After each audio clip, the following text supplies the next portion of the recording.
पूण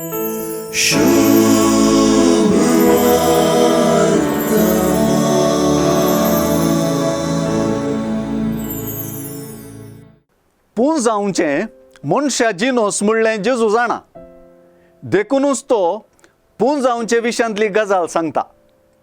जेजूचे शिकवणेंत एके रितीचो निरंतर सर्गीचो गांस आसचो दिसून येता. 8 भगिनी सर्गींचें राज कोणाचें म्हणलो जेजू. दान धर्म मागणे उपास देवाक मेच्चूंक करच्यो भक्ती करण्यो म्हूण स्पश्ट केल्लो जेजू आतां सर्गार दिरवीं पुंजाया म्हणटा.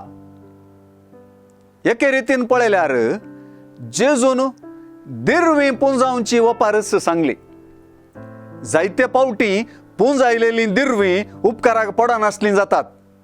कलम मांडून गी, किडीन खावन गी, चोरांनी लुटून गी, सांशीन खांतोवन गी, वाळय लागून गी पुंजायलेलें विबाड जाता. ही सर्ग घेवन जेजू सर्गींच्या राजा विशीं उलयता.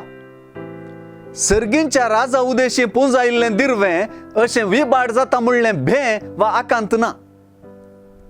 असलीं दिरवीं एकल्यान धैर्यान पुंजावियत, तर सर्गी पुंजावियत तसलीं दिरवीं कसलीं?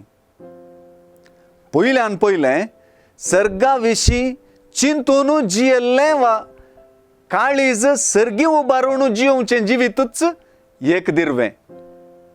दुसऱ्यान 8 भगिंत व्यक्त जाल्लें आनी जरालतरान सांगचें तर मातेवाचे सुवार्थेंतले जेजूचे शिकवणेंत व्यक्त जाल्लें जेजूच्या पाटलाव्यांनी जियेजें जाल्लें जिवीत सर्गी दिरवें पुंजावंक करता.